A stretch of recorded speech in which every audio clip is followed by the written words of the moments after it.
tudo bem? Meu nome é Gabriela, sou professora de Física e Matemática aqui do CEPEM.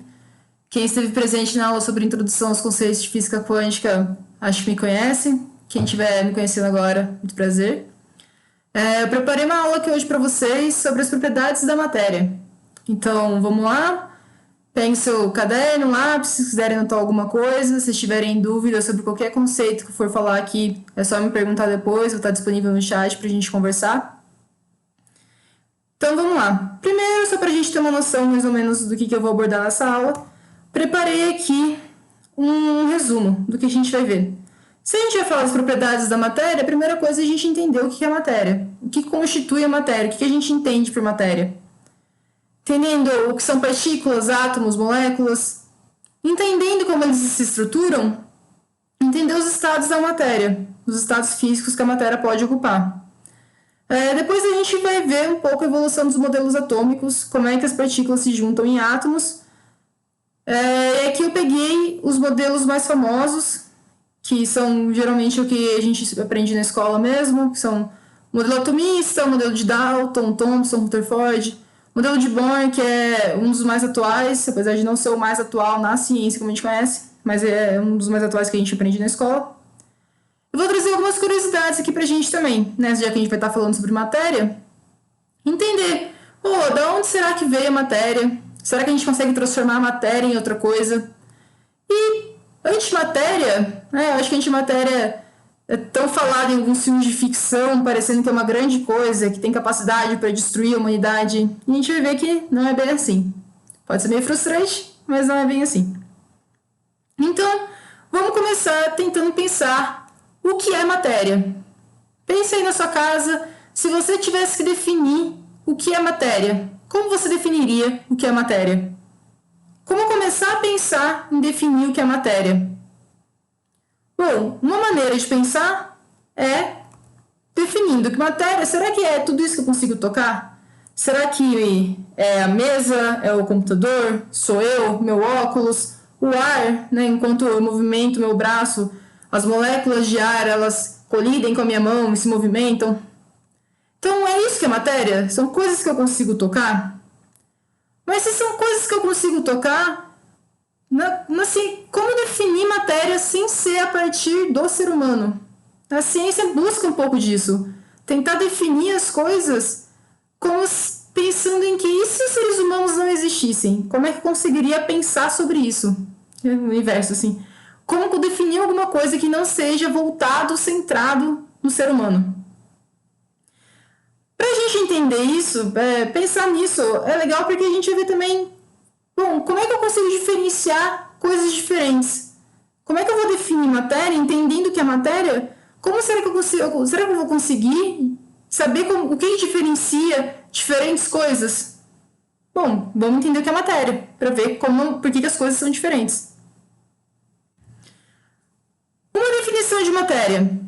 Essa definição ela não é um consenso científico, ela é muito utilizada, mas em alguns pequenos casos ela não se aplica direito. Mas não tem problema, em 99% dos casos é o caso. Então, matéria pode ser uma boa definir matéria como tudo que ocupa espaço e possui massa. Se a gente pensar que a gente vive num espaço de 3 dimensões, a gente consegue ir para frente, para trás, para um lado, para o outro, para cima e para baixo, a gente vive nesse mundo nesse universo tridimensional. Qualquer coisa que ocupa um lugar nesse espaço e possui massa é definido como matéria. Possui massa é importante porque existem coisas que não possuem massa. Por exemplo, e ocupam um lugar no espaço. Por exemplo, uma partícula de luz. O fóton, quem estava na aula sobre física quântica e lembrar um pouquinho desses conceitos, o fóton é uma partícula de luz. Então, a luz ela é formada por partículas e essas partículas, apesar de ocuparem um lugar no espaço, ela não possui massa, então não é considerado matéria. Bom, então tá bom. Então, aquilo que ocupa lugar no espaço e possui massa é matéria. Tudo que eu consigo tocar, basicamente, é matéria. Mas então, se tudo isso é matéria, o que sobra? O que não é matéria? Bom, no nosso universo é o seguinte, ou as coisas são matéria, ou as coisas são energia. Então, o que não é matéria é energia. Por exemplo, como a gente mencionou, a luz. A luz é uma radiação eletromagnética. Se vocês quiserem entrar mais a fundo, vocês podem ver depois, se quiserem estudar mais, que a radiação eletromagnética é uma interação de campos elétricos e magnéticos. Mas não precisando entrar tão a fundo nos conceitos, radiação eletromagnética, por exemplo, a luz e qualquer outro tipo de radiação. Por exemplo, os raios gama, raio-x, ultravioleta, a luz que a gente enxerga, o infravermelho, ondas de rádio, ondas de micro-ondas. Tudo é de radiação eletromagnética. O que muda é a frequência de oscilação e o comprimento de onda. Quer lembrar um pouquinho também das características de onda, mas é isso aqui. Opa, cadê o mouse? É isso aqui que a gente tá falando. Eu acho que eu consigo fazer um negócio aqui. Olha só, que legal. Isso aqui, frequência, quantas oscilações você faz no instante de tempo, comprimento de onda é a distância percorrida durante uma oscilação. Só pra gente lembrar um pouquinho de características de onda, apesar de não ser o foco da aula. Bom, então energia eletromagnética é energia. Que outro tipo de energia a gente tem? Energia térmica, né? Se a gente sair no sol e a gente sentir calor, a gente está sentindo energia térmica. O sol é uma estrela que irradia energia térmica. E a gente consegue, inclusive, pegar essa energia em painéis solares e transformar essa energia térmica em energia elétrica. Bom, que outro tipo de energia existe, né? Beleza, energia elétrica, energia eletromagnética, energia térmica. Que outro tipo de energia? A energia cinética. Qualquer coisa do nosso universo para entrar em movimento precisa ter energia cinética. Não tem como nada entrar em movimento se não tiver energia cinética.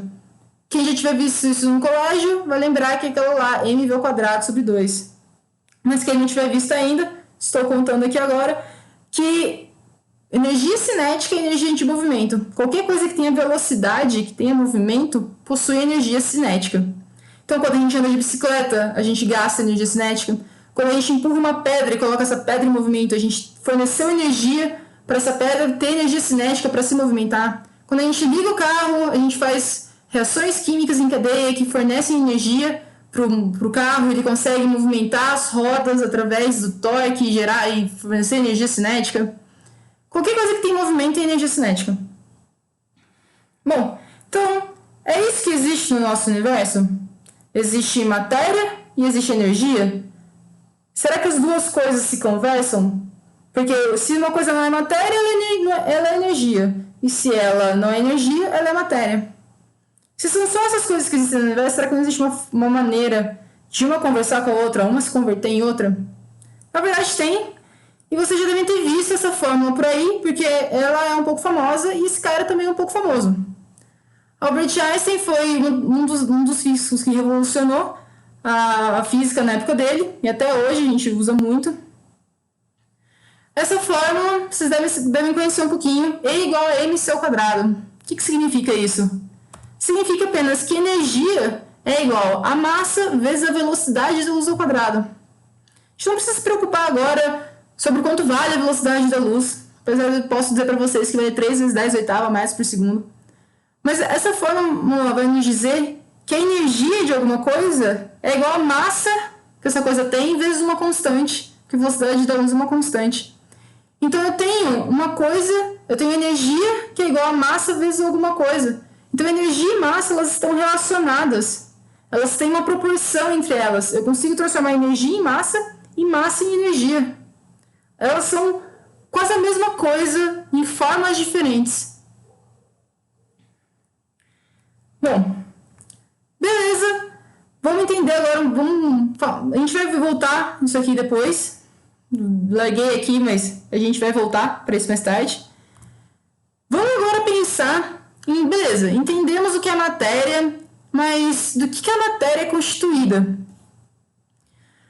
Acho que a gente viu na escola, né? Se vocês não tiverem visto também, não tem problema, tô contando aqui para vocês, que as coisas são formadas de partículas. E partículas formam átomos, átomos formam moléculas. E moléculas são essas coisas que a gente consegue tocar, que na verdade são átomos, que na verdade são partículas. Então eu botei aqui um esqueminha. Por exemplo, uma gota d'água. Se a gente der um zoom nessa gota d'água, a gente vai ver que ela é formada por estruturinhas menores ainda, que são moléculas de água. E se a gente der zoom Nessas moléculas de água, a gente vai ver que essas moléculas de água, na verdade, são formadas por átomos que se ligam em ligações químicas. E esses átomos são formados por componentes ainda menores, que são as partículas. Então, a gente tem as 3 mais famosas partículas, apesar de não serem só essas que existem no universo, mas o elétron, que fica girando em torno de um núcleo atômico, e nesse núcleo atômico a gente tem os prótons e a gente tem os nêutrons. O que diferencia eles é a massa.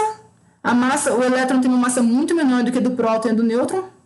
E o que diferencia também é que o elétron tem essa característica de ter uma carga negativa. E o próton tem essa característica de ter uma carga positiva. E o nêutron não tem carga. Cargas positivas e negativas é para diferenciar que eles possuem uma propriedade que a gente virou e falou, isso aqui vamos chamar de carga. E eles têm propriedades opostas uma da outra. Então, tudo que tem essa propriedade a gente vai chamar de negativo e isso aqui a gente vai chamar de positivo porque elas são opostas uma da outra. Vocês podem lembrar também que tem aquela expressão famosa que os opostos se atraem. Porque cargas positivas e negativas se atraem e cargas diferentes... Foi isso que eu falei? Agora eu tô confusa. Cargas diferentes se atraem e cargas iguais se repelem. Então, elétron com elétron se repele, próton com próton se repele. Bom, então vamos entender um pouco mais sobre partículas. Partículas são as menores constituintes da matéria, porque partículas formam átomos. Existem alguns tipos diferentes de partícula. Aqui, botei um outro esquema do átomo, que é o que a gente costuma ver. A gente tem no núcleo do átomo as partículas, os prótons e os nêutrons, e aqui girando a eletrosfera, os elétrons. O elétron é uma partícula elementar. Ela é uma partícula fundamental, porque eu não consigo pegar um elétron e cortar um elétron no meio. Não dá. Um elétron é uma partícula que ele mesmo é formado só por ele. Não, a gente não consegue quebrar um elétron no meio. Não dá. Com o que a gente conhece da ciência, da física, da química atualmente. Pode ser que a gente tenha feito alguma conta errada e talvez descubra depois que o elétron, na verdade, é constituído de outras partículas. Provavelmente não, porque é um conhecimento bem estabelecido isso. Mas a ciência está sempre se propondo a se questionar e admitir que está errada. O que a gente sabe hoje é que o elétron é uma partícula elementar. Os prótons e os nêutrons, que constituem o núcleo atômico, são partículas, mas eles são constituídos de partículas ainda menores, que são chamados de quarks. Quarks são partículas elementares. Eu não consigo pegar um quark e cortar ele no meio, mas eu consigo juntar quarks e formar uma outra partícula. O próton é formado por 2 quarks chamados de quarks up e um quark down, e o nêutron é formado por um quark chamado up e 2 quarks chamados down. Aqui, quem estava na aula sobre física quântica, pode lembrar que esse modelo atômico aqui não é o que a gente utiliza hoje em dia na ciência. Na verdade, o átomo está muito mais próximo dessa imagem aqui. A gente tem um núcleo atômico com prótons e nêutrons, só que a gente não tem uma eletrosfera bem definida dessa maneira, né? O que a gente tem são elétrons que têm maior probabilidade de estar em algum lugar, chamada nuvem eletrônica de probabilidades do estado do elétron, ou nuvem eletrônica, que vai falar aonde é mais provável o elétron estar. Então, aonde é mais escuro, significa que é maior a probabilidade de ter um elétron ali. Lembrando um pouco dos conceitos que a gente viu na aula de física quântica, é tudo por probabilidade, né? Eu não consigo saber com certeza aonde o elétron está quando eu meço. Na verdade, ele tem várias possibilidades de estado e é a partir da medição, da observação, que o elétron colapsa num estado e ocupa esse estado depois. Mas esse modelo atômico aqui dá para o gasto, a gente consegue fazer várias observações e vários experimentos com esse modelo aqui e serve muito bem para os propósitos dele. Aqui eu botei o próton, como eu falei, ele é formado por partículas chamadas quark. Essas partículas elas não existem sozinhas na natureza, você não consegue encontrar um quark perdido por aí. Esses quarks eles estão confinados dentro de outras partículas. Então, dentro do próton está confinado 2 quarks up e um quark down. Não dá para tirar ele de dentro do próton, eles estão confinados dentro do próton. E é disso que constitui o próton. E o nêutron, a mesma coisa, vai ter confinado dentro dele partículas chamadas partículas quark, um up, dois down. Esse é o nome da partícula, porque elas têm certas propriedades que são opostas uma da outra. Também estão confinados dentro do nêutron. Mas isso aqui é um conteúdo um pouco mais além do que a gente vê no ensino médio. Trouxe aqui porque eu acho interessante a gente saber, né? A gente sempre aprende que as partículas são prótons, nêutrons e elétrons. E, na verdade, existem muitas outras partículas por aí. E prótons e nêutrons não são partículas fundamentais, elas conseguem ser quebradas em outras partículas. Vamos tomar uma aguinha aqui. Dá uma pausa também. Bom, beleza. Se os átomos são as unidades básicas da matéria, que os prótons, os nêutrons e os elétrons formam, se tudo é constituído de prótons, nêutrons e elétrons, toda a matéria que a gente conhece é constituída de prótons, nêutrons e elétrons. Toda a matéria. Se tudo é constituído pelas mesmas coisas, se tudo é constituído tudo, cada parte do meu corpo é constituída de prótons, nêutrons e elétrons. Cada parte desse computador, dessa mesa, dos átomos do ar, todos são constituídos de prótons, nêutrons e elétrons. Se tudo é constituído de prótons, nêutrons e elétrons, o que difere uma coisa da outra? O que difere o ouro do ferro, se tudo é composto pelas mesmas coisas? Por que uma coisa é ouro e uma coisa é ferro? Por que uma coisa é carne humana ou por que uma coisa é alumínio do óculos? Ou seja, tudo é formado pelas mesmas coisas. Tem que ter alguma coisa que difere as características da matéria. O que faz um elemento ser uma coisa ou um elemento ser outra coisa? E essa característica é chamada de número atômico. O número atômico do elemento químico ouro é 79. O número atômico do elemento químico ferro é 26. O que significa isso? Que os átomos de ouro têm 79 prótons no núcleo e que os átomos de ferro têm 26 prótons no núcleo. É isso que difere um elemento químico do outro. Uma matéria da outra é diferenciada pelo número de prótons no núcleo do átomo. Toda vez que a gente muda o número de prótons no núcleo do átomo, a gente muda o elemento químico que a gente tem. Então, o número atômico é tão importante que tem um símbolo para representar, que é o símbolo Z. Talvez vocês já tenham trombado por aí com esse conceito. E uma outra característica importante dos átomos, além do número atômico, é o número de massa. O número de massa é a soma de prótons e nêutrons no núcleo do átomo. Então, Z e A são características importantes dos átomos, mas a única coisa que diferencia um átomo, um elemento químico, do outro, realmente é o número atômico. Então, eu botei aqui uns exemplos para a gente ver isso. Por exemplo, o elemento mais fundamental que existe, o hidrogênio. O átomo de hidrogênio ele é formado só por um próton aqui no núcleo e um elétron na primeira camada da eletrosfera. É só um próton e um elétron.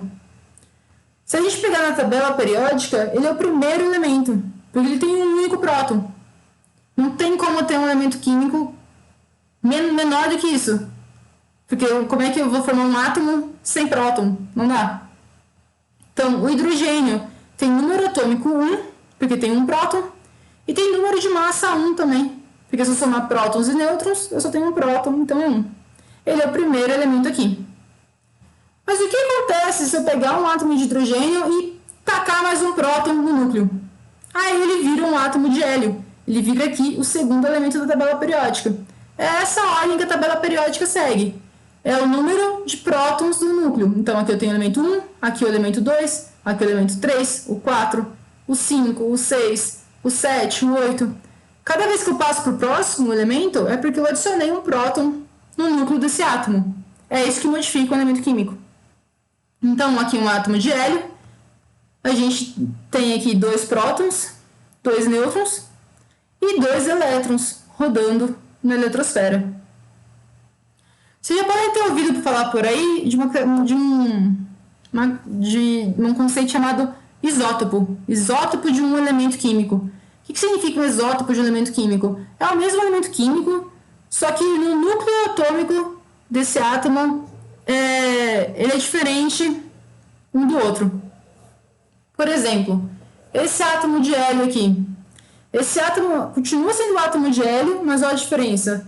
Aqui o número de massa é 4 e aqui o número de massa é 3.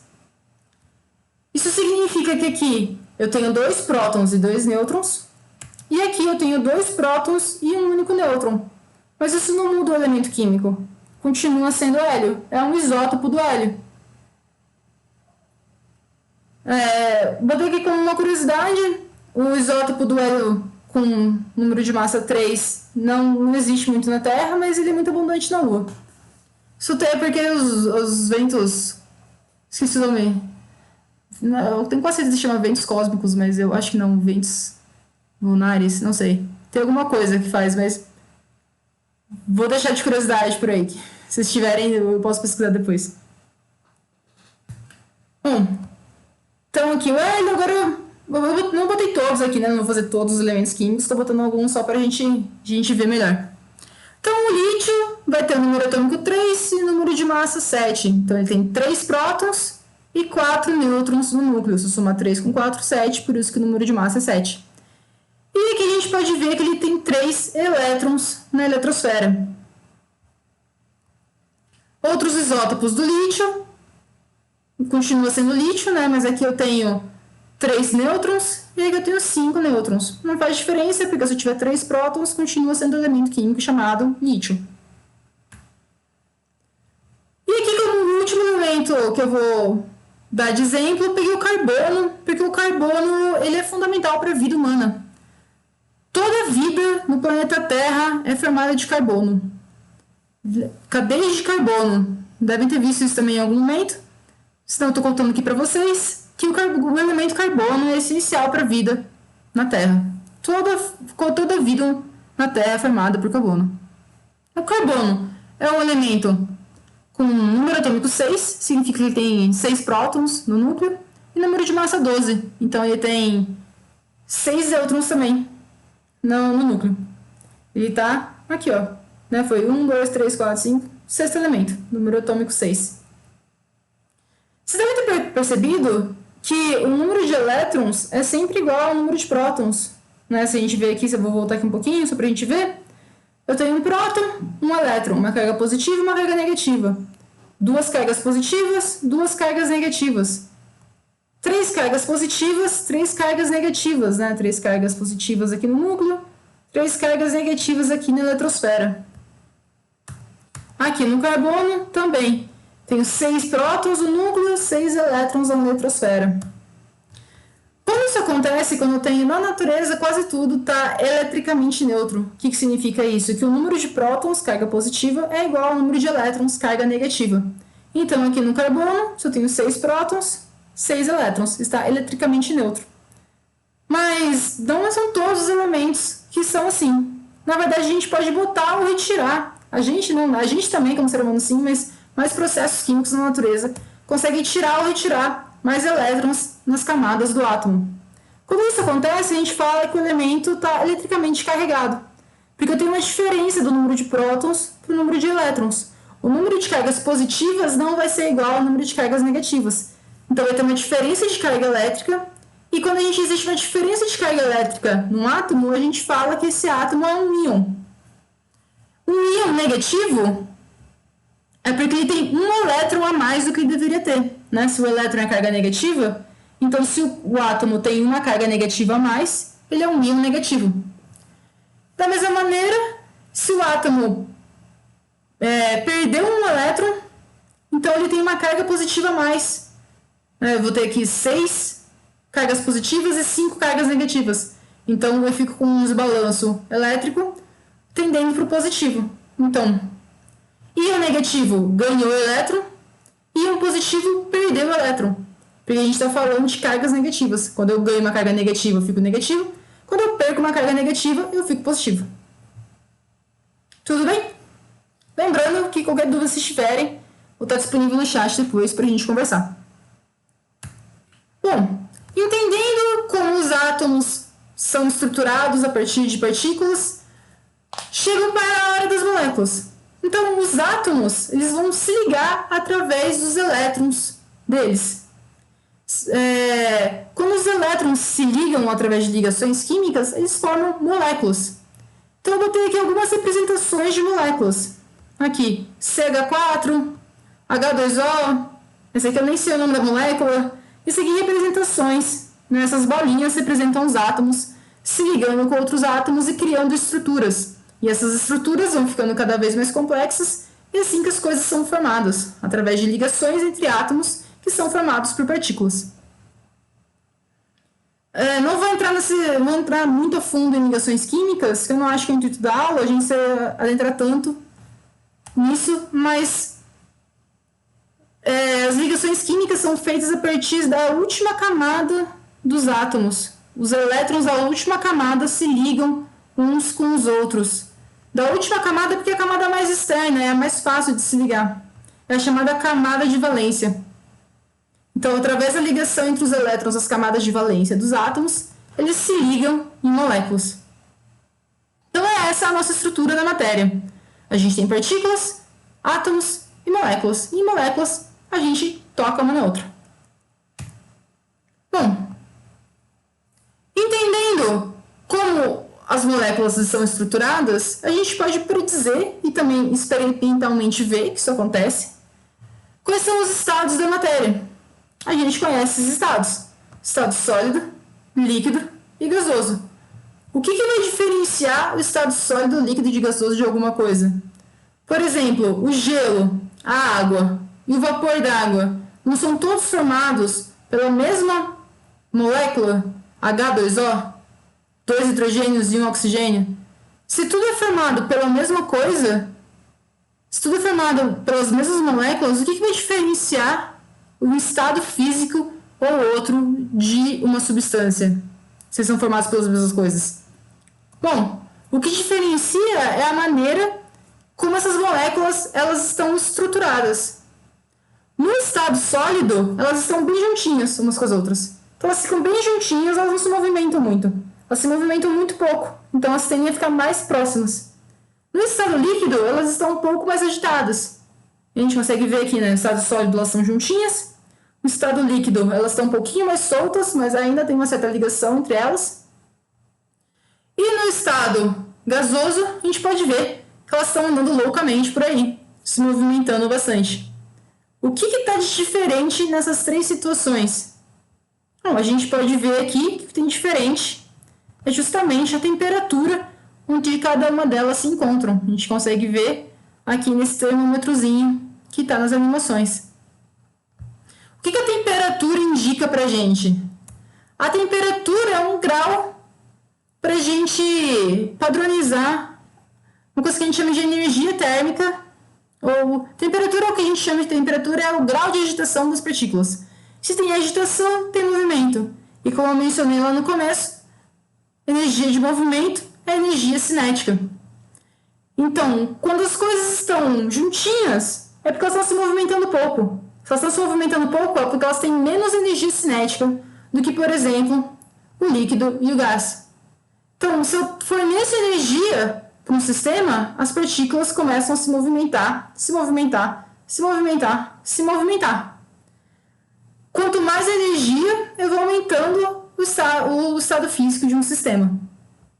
Como é que eu posso fornecer energia para alguma coisa? Tacando fogo.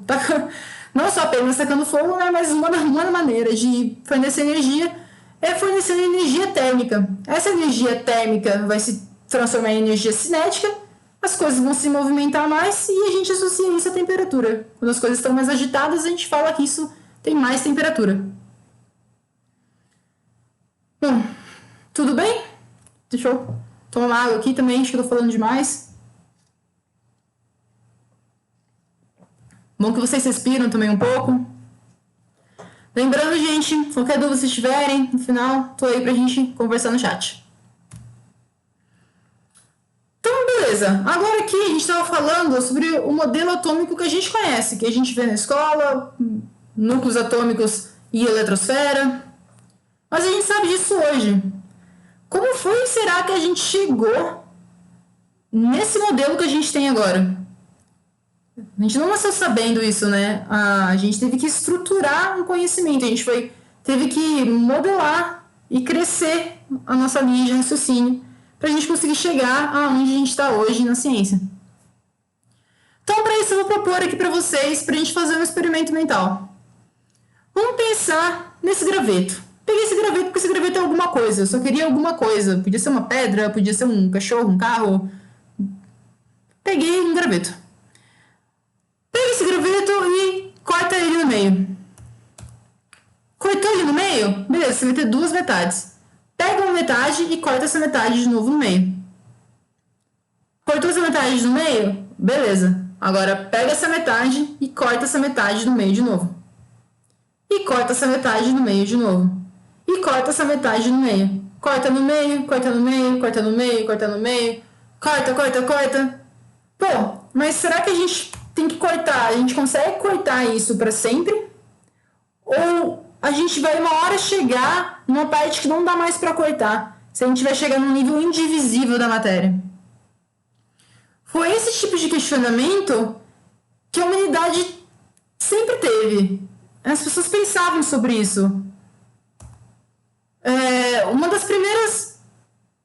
primeiros modelos do átomo, como a gente conhece, né? Átomo significa A é não e tom divisível. Então, átomo significa indivisível. Os primeiros pensamentos sobre uma parte indivisível da matéria começaram... Quando foi isso? Acho que foi no século 4, 5, 6 a.C.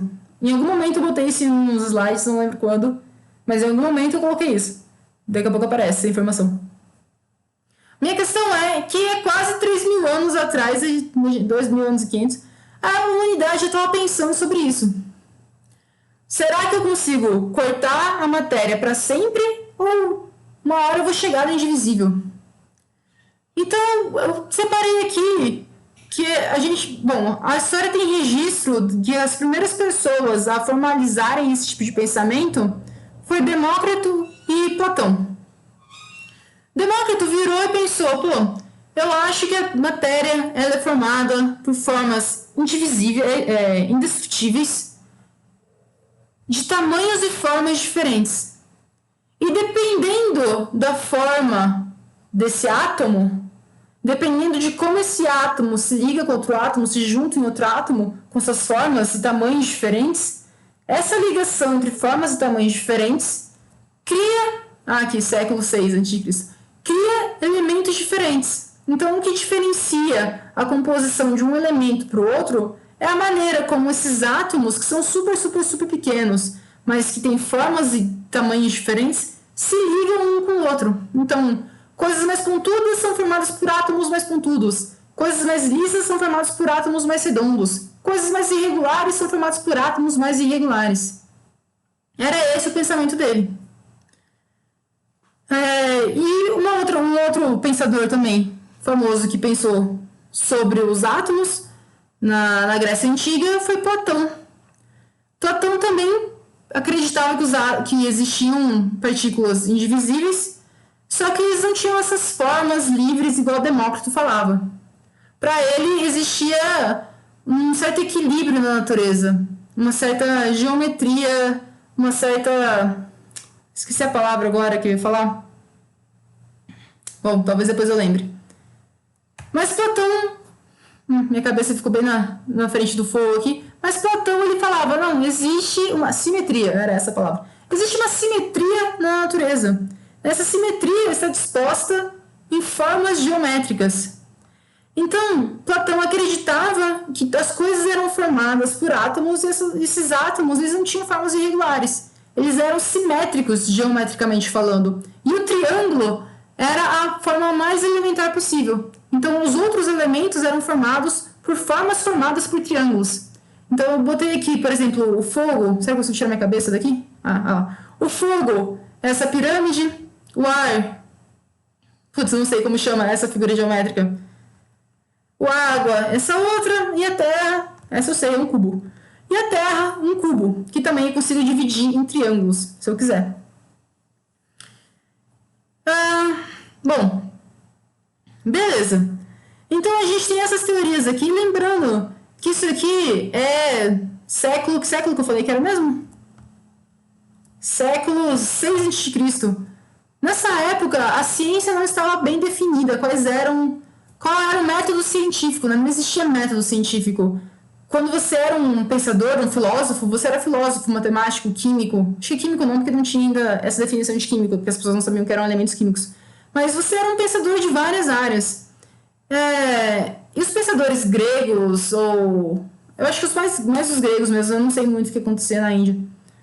Né? Porque Índia e Grécia Antiga. Mas eles não pensavam muito em fazer experimentos para provar as suas ideias. Na verdade, os filósofos gregos antigos se baseavam muito numa questão de argumentação.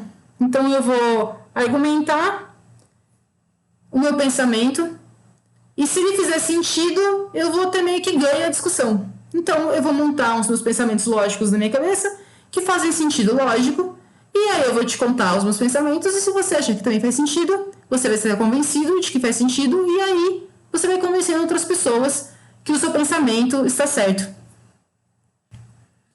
Isso é muito legal, mas e os experimentos, né? Porque eu vou ficar teorizando um monte de coisa aqui, não tô menosprezando, né? Foi muito importante para a construção do conhecimento como a gente tem agora, esses passos iniciais, mas faltava um certo formalismo, um certo método para a gente conseguir avançar nas nossas pesquisas. Então vamos pular para o século XIX depois de Cristo. A gente pulou aqui 2.500 anos quase, século XIX, né, 1800 e bolinha. A ciência estava um pouco mais bem estruturada, então não que exista um único método científico, né, uma única maneira de fazer ciência. Mas uma parte importante da ciência é que a gente consiga fazer experimentos para provar a nossa hipótese. E foi isso que o primeiro modelo atômico de Dalton, ele é muito parecido com o modelo atomista que a gente acabou de ver. A diferença é que Dalton baseou seu pensamento em experimentos.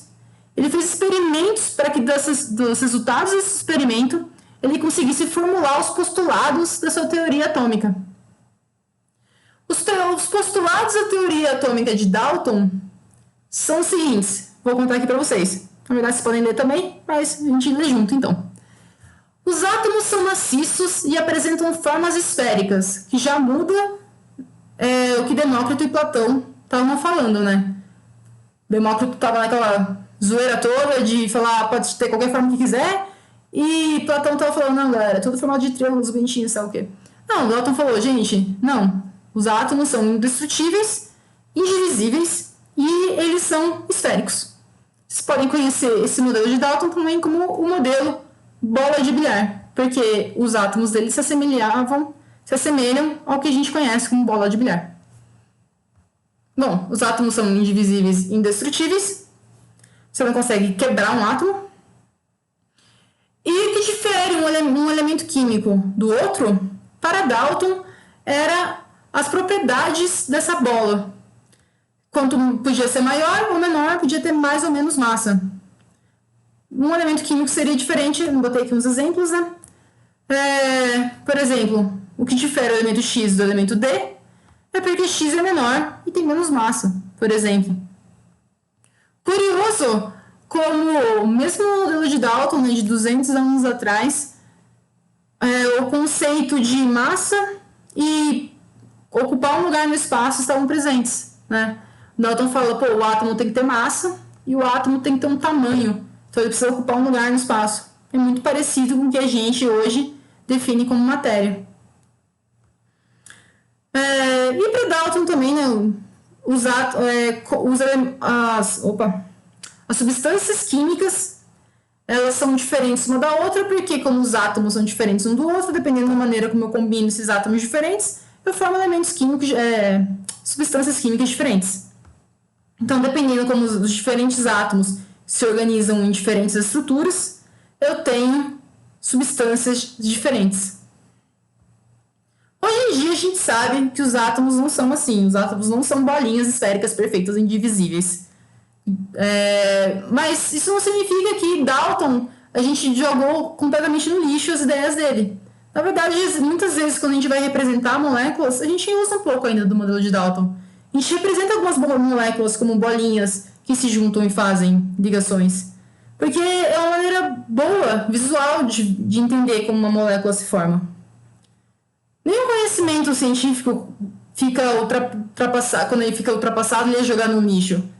Tem partes que a gente consegue usar ainda para ensinar ou para pensar de uma maneira mais simples, né? Eles não são descartados dessa maneira. Bom, eu vou falar de 4 modelos atômicos aqui, né? São os 4 modelos também os que a gente vê na escola, porque são os 4 modelos temporais que a gente vê a evolução temporal do átomo. Mas eu queria só fazer um parênteses aqui, que por mais que a gente veja o modelo de Dalton, o modelo de Thomson, daí a gente vai ver Rutherford, depois a gente vai ver Bohr, isso não significa que essa pessoa em específico descobriu tudo isso. As pessoas, para descobrirem esses modelos levarem o nome delas nas descobertas, é porque eles estavam envoltos numa rede de pensamento científico. Ninguém descobriu nada disso aqui sozinho. Se não tivesse essa rede de sustentação científica, outros pensamentos que deram base para as pessoas conseguirem pensar sobre isso, a gente não teria chegado aqui. Meu ponto é que a gente não faz ciência sozinho. Não é um gênio isolado no alto do castelo que não conversa com ninguém que está fazendo ciência. Os cientistas eles estão integrados à sociedade. A gente precisa dessa integração, a gente precisa construir essas redes de conhecimento para que essas redes fortaleçam novos conhecimentos. Então, por mais que tenha alguns nomes que se destacam aqui e ali, é de registro histórico que acaba passando mais desse nome e fica mais famoso do que o outro. Mas existiram dezenas de outros modelos atômicos que não são lembrados nas aulas da escola, porque a gente meio que passa essa impressão de que a ciência é linear, né? Que a gente sempre tem um modelo, descobre outro, descobre outro, descobre outro. Quando tem modelo, na verdade, você tem um modelo, você descobre um, aí você vai para um caminho, você descobre que está errado, você volta, você vai para outro caminho, você descobre que está errado, você vem para cá, você volta. E você vai indo, né? Não é modelos certinhos assim que a ciência funciona. A gente ensina dessa maneira para tentar ficar mais fácil de entender como os modelos atômicos são. Mas voltando ao que eu estava falando, né? Me perdi aqui um pouco. Modelo de Dalton, beleza, das esferas indivisíveis, modelo bola de bilhar, modelo de Thomson, que vocês podem conhecer por aí como modelo pudim de passas.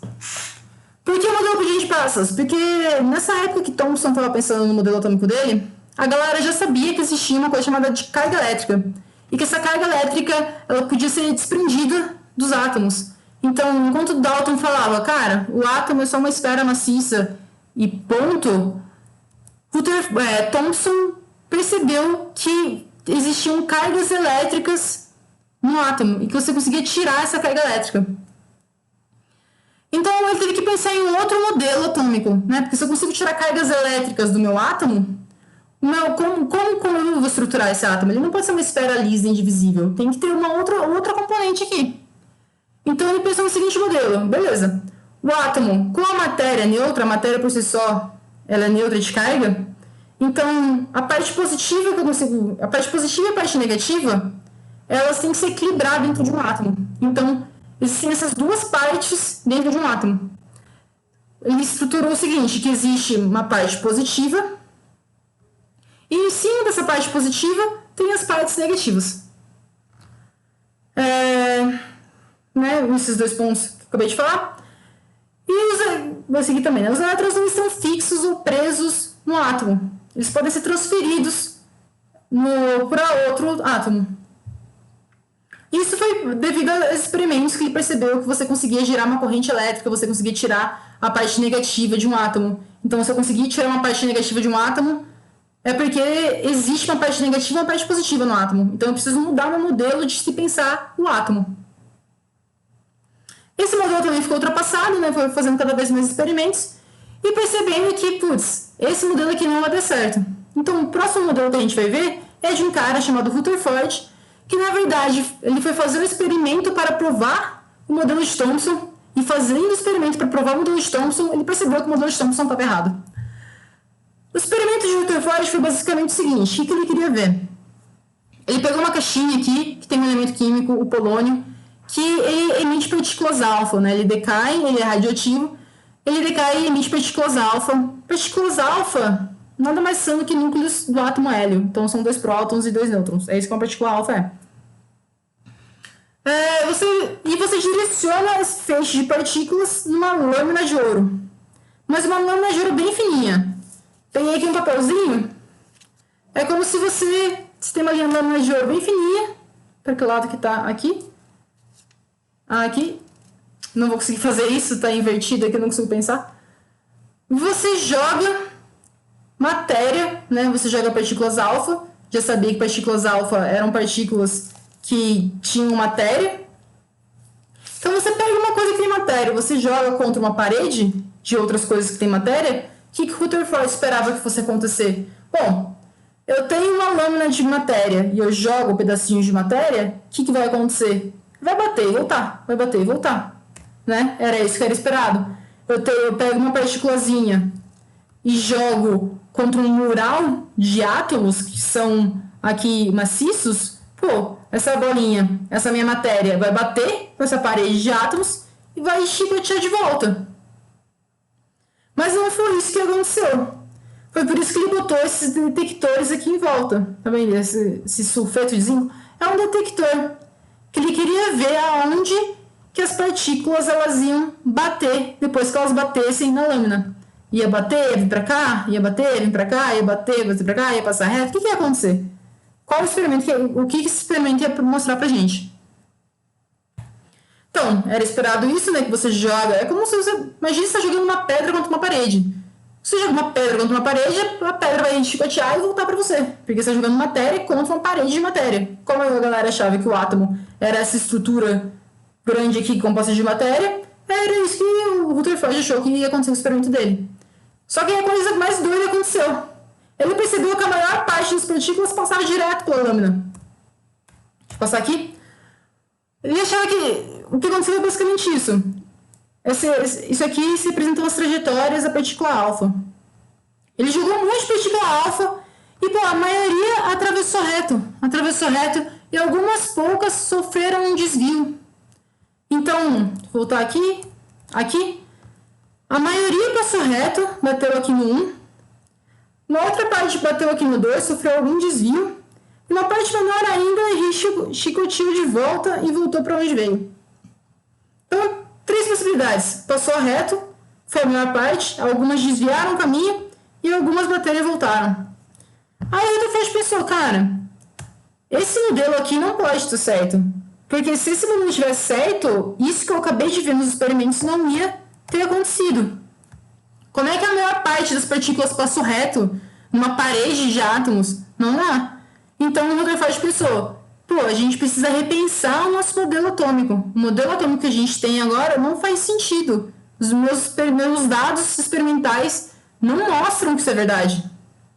Então, vamos pensar em outra coisa, em outro modelo. O que ele teve que pensar? Pô, se a maior parte dos átomos está passando reto, é porque o meu átomo ele é basicamente vazio.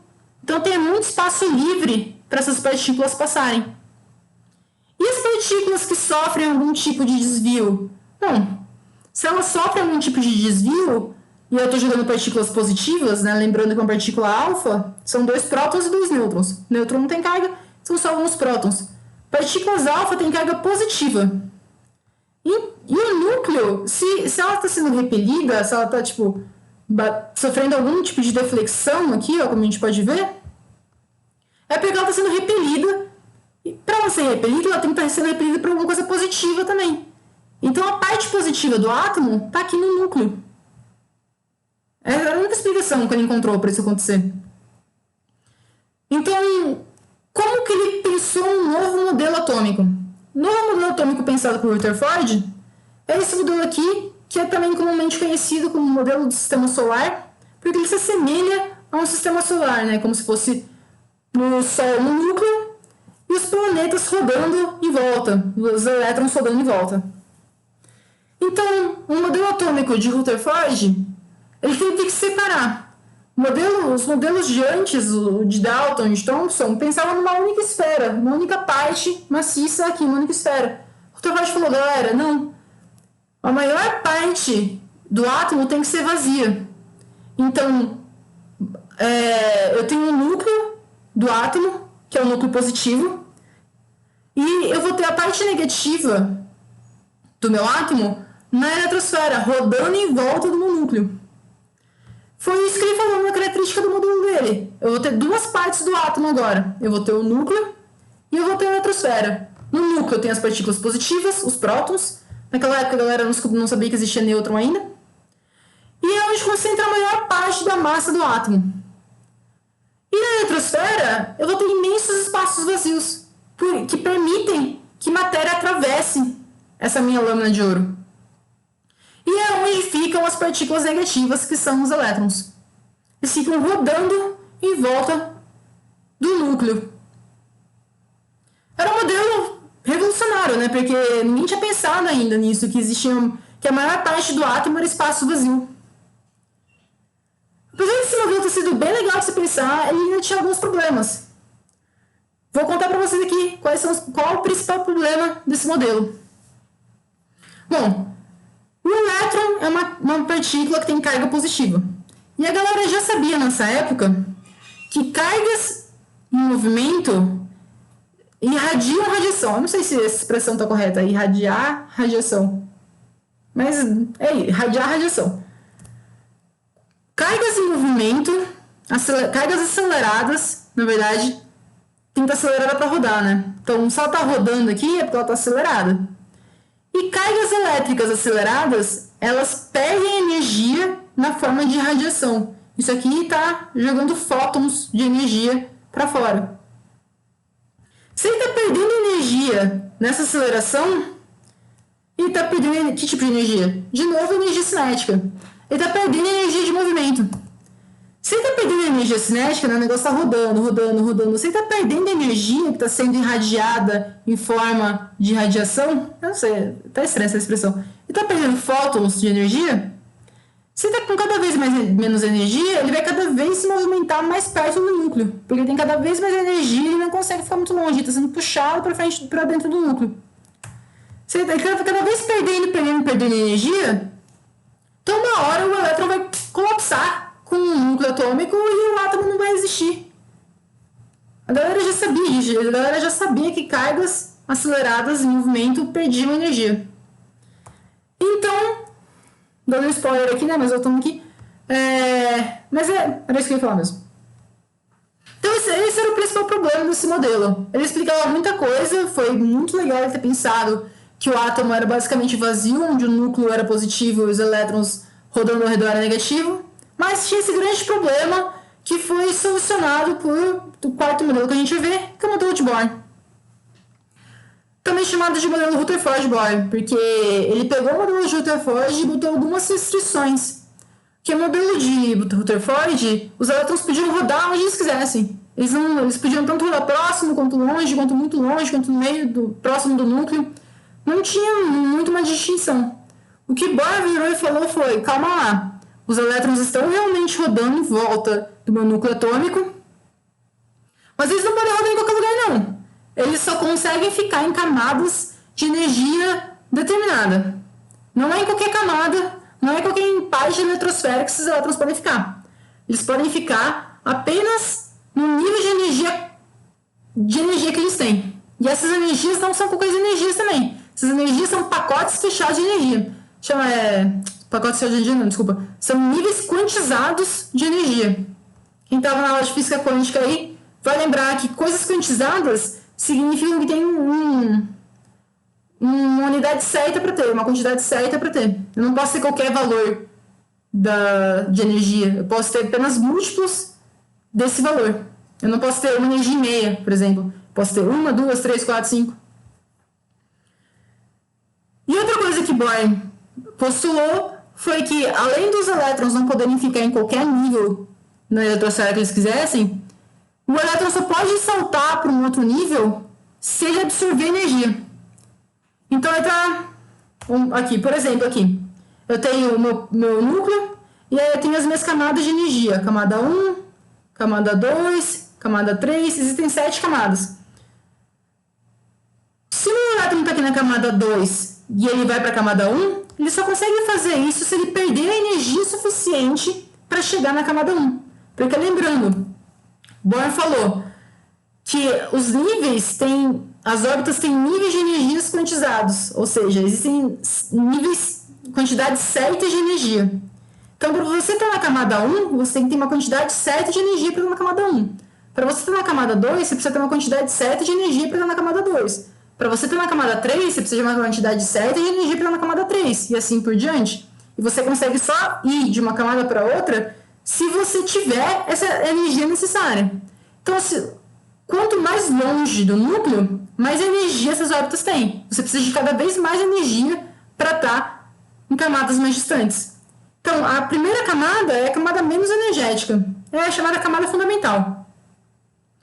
Se, por exemplo, eu tenho um elétron na camada 2 aqui, para ele ir para a camada 1, ele só vai conseguir fazer isso se ele perder energia para conseguir ir para a camada 1. E ele perde essa energia em forma de fóton. Botei aqui, ele perde um fóton de energia E igual a HF. Para quem tivesse na aula de física quântica, lembrar que a gente viu que realmente a energia de uma partícula é associada à frequência dela. A gente não vai entrar em detalhes aqui nessa aula, mas só para relembrar. Quem lembra?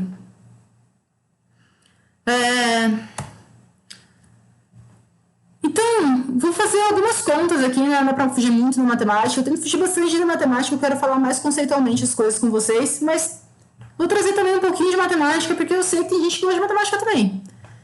E também porque matemática é importante, né? Não dá pra gente fugir muito, não.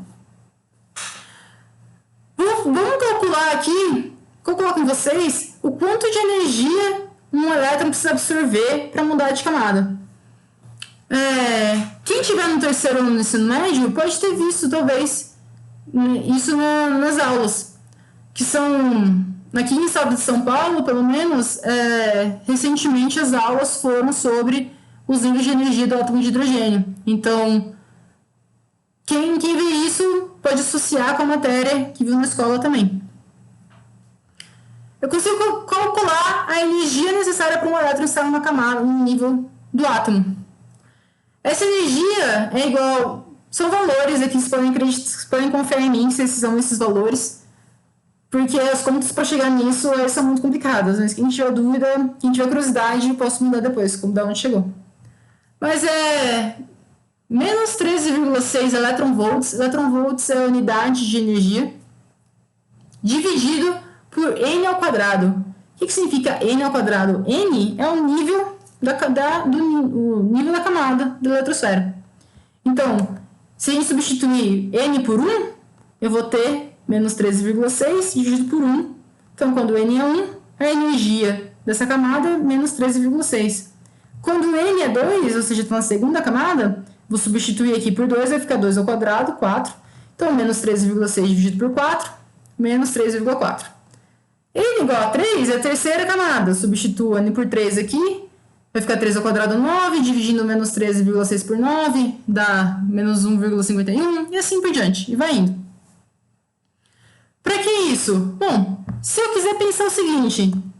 A gente está pensando no átomo de hidrogênio aqui, né? Só fazendo esse parênteses que serve só para o átomo de hidrogênio. Para outros átomos são outros valores.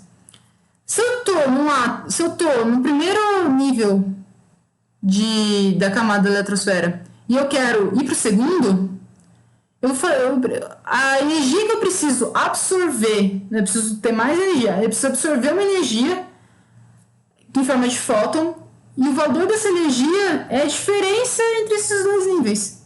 A diferença entre o estado 1 e o 2, qualquer variação de qualquer coisa sempre é o final menos o inicial, né? Então, para ir de 1 para 2, para ir do estado 1 até o estado 2, a energia que você precisa absorver é a energia de 2 menos a energia de 1. É essa diferença de energia aqui.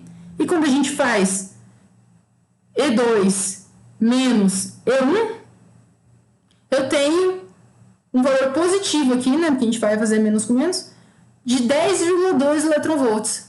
Esse valor positivo me indica que eu preciso ganhar energia para passar de nível. Eu preciso ganhar 10,2 eletronvolts de energia para ir da camada 1 para a camada 2. Eu preciso absorver um fóton. Botei uma animaçãozinha, é basicamente isso aqui, ó.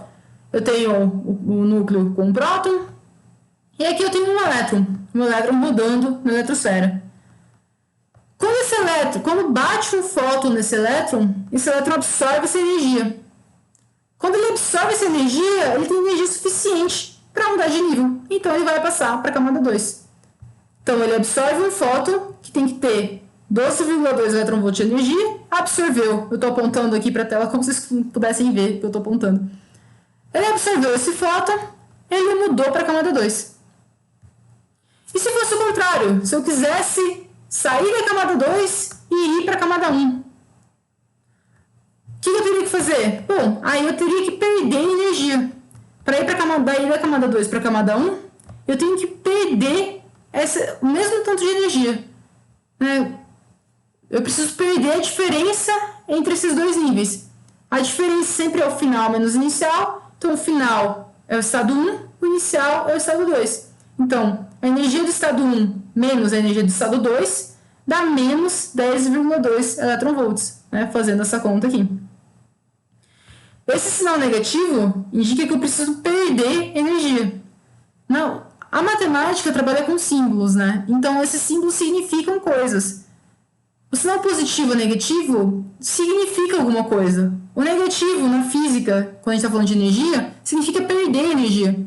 O sinal positivo significa ganhar. Então, aqui, como é negativo, eu precisei perder energia. Então, eu perco energia em forma de fóton para voltar para o meu estado inicial. Aqui, ó. Uma outra animação. Devia ser um GIF, né? Mas não ficou animado. Se eu tenho um elétron rodando na segunda camada da eletrosfera, como que ele pode ir para a camada 1? Ele pode ir para a camada 1 se ele perder um fóton de energia. Perdendo esse fóton, agora ele tem energia suficiente para estar na camada 1. Beleza? Lembrando, gente, que vocês ficarem com dúvida nos conteúdos, estou disponível aí no chat depois, sem problema nenhum. Aqui eu botei mais um exemplo, né, para a gente entender o que esse diagrama quer dizer.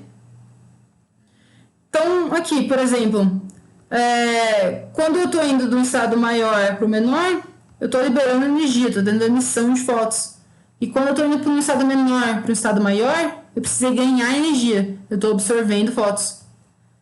E lembra lá no começo, quando a gente estava falando sobre átomos ionizados? Aqui, ó, ionização. O que significa ionização? Significa que eu dei tanta energia... Será que eu consigo modificar um negócio aqui? Peraí. Caneta. Será que vai ficar mais fácil de ver? Acho que não, mas eu vou fazer o teste. Eu tô aqui no estado 1. Para eu ionizar, ou seja, o que é ionizar? É perder um elétron, eu tirar um elétron aqui do meu átomo. O que eu preciso fazer? Eu preciso dar energia suficiente para ele passar por todos esses níveis de energia e ficar livre. Ó, aqui, ó, elétrons livre. Quando eu passo todas essas energias, eu preciso dar pelo menos 13,6 eletronvolts de energia para conseguir dar energia suficiente para o meu elétron sair daqui e conseguir ficar livre. Beleza? A gente vê muito sobre ionização. Não gostei da caneta, né? Ficar brincando com ela aqui agora. A gente vê muito sobre ionização na escola. E é assim que a gente calcula o quanto de energia a gente precisa dar para os elétrons para eles saírem dos átomos e ficarem ionizados. Bom, essa parte aqui para trás, tudo que a gente viu é matéria que a gente viu no colégio, que eu precisei relembrar com vocês e também falar um pouquinho mais sobre outras coisas, para a gente entender como a matéria se estrutura, né? Como partículas formam átomos, como átomos formam moléculas, entendendo quais são as características de cada coisa, quais são as características das partículas, dos átomos, das moléculas, como que a gente consegue fazer um átomo virar outro átomo, né? Uma diferença de prótons muda o elemento químico. Mas eu quero também trazer algumas curiosidades para vocês. Então, a primeira curiosidade que eu vou trazer para vocês eu vou questionar. Um questionamento. Da onde vêm os átomos? Isso aqui é uma tabela periódica que a gente estava vendo, né? Aqui o elemento 1, aqui o elemento 2, aqui o elemento 3, 4. A gente pode ver aqui em cima, ó. Tá vendo aqui em cima? Sempre tem um número atômico. Se a gente pegar aqui, ó, irídio, foi aleatório. O número atômico 17 significa que tem 17 prótons no núcleo. Vocês podem ver que nenhum se repete, porque cada elemento químico é único. Todo átomo no universo que tem, por exemplo, 57 prótons no núcleo é iodo, a gente chama de iodo. Todo átomo no universo que tem 17 prótons no núcleo a gente chama de cloro. Se tem 14, silício, 13, alumínio, 5, boro. E assim por diante. Bom, Mas, beleza, se não me respondeu, da onde vêm os átomos? Se os átomos são formados por partículas, da onde vêm essas partículas? Como é que as coisas começaram a se estruturar em matéria? E aí vem uma parte que eu, pelo menos, acho muito interessante. Que olha só que na hora.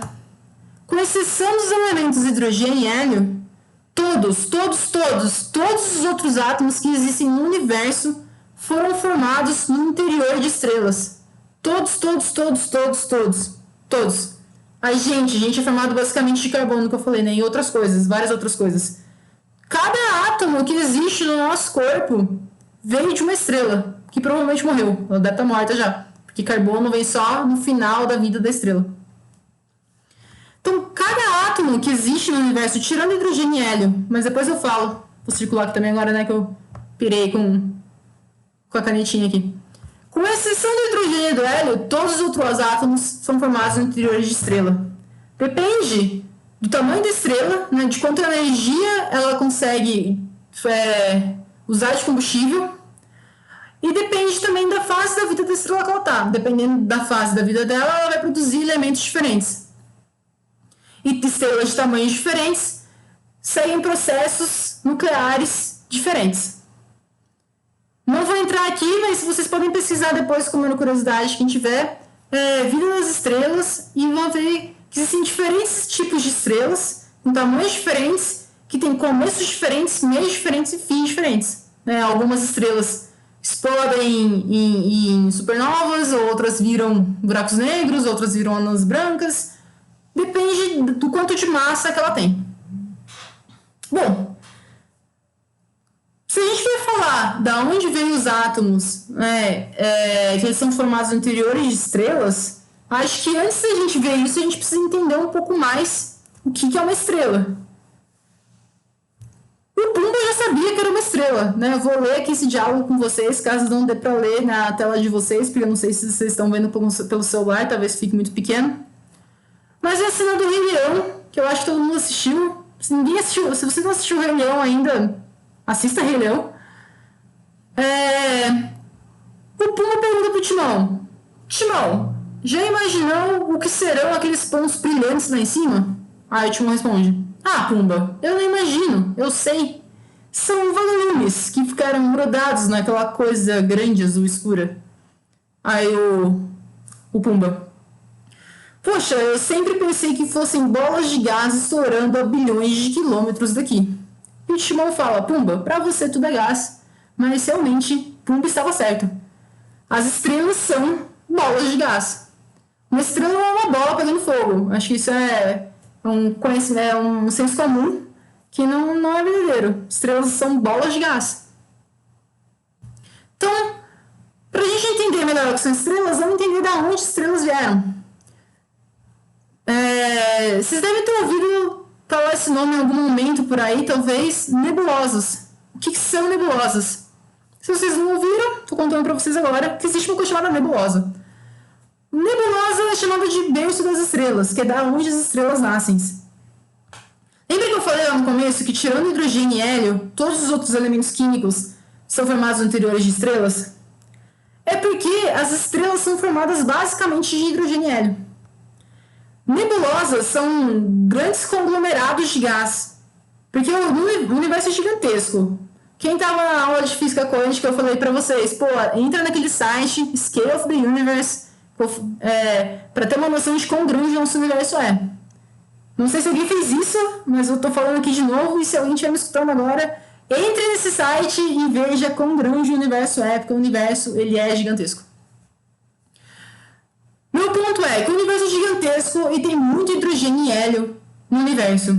Por causa da atração gravitacional, lembrando, gravidade é o que faz uma massa ser atraída por outra, né? Por isso que quando eu jogo alguma coisa, essa coisa cai para baixo, porque ela está sendo atraída pela massa da Terra. Então existe essa coisa do universo, chama gravidade, massa atrai massa. Então eu tenho um monte de átomos de hidrogênio e hélio espalhados por aí, e aí o que acontece é que eles se juntam. Até a gravidade vai juntar, vai aproximar eles nessas grandes nebulosas. Então essas nebulosas são um conglomerado de gás de hidrogênio e hélio. E aí a gravidade vai continuar juntando eles, até que vão formar estrelas dentro dessas nebulosas. Essas nebulosas, na verdade, viram estrelas. O que uma estrela faz? Aqui, uma estrela é formada, não lembro as proporções agora, mas eu acho que tipo uma coisa 70% hidrogênio, o resto hélio. É absurdamente, é muito mais hidrogênio do que hélio, mas é hidrogênio e hélio, basicamente. O que acontece? Uma estrela é uma grande bola de gás, de hidrogênio e hélio, que eles estão, por causa da gravidade, eles estão se aproximando, eles estão sendo atraídos um pelo outro. Então aqui a atração gravitacional está puxando tudo para o centro da estrela. Então esses átomos, quando eles estão sendo puxados para o interior, como a gravidade está comprimindo toda essa estrela, essa compressão da força da gravidade faz os átomos de hidrogênio se fundirem em outros átomos. Então essa fusão, chama fusão nuclear.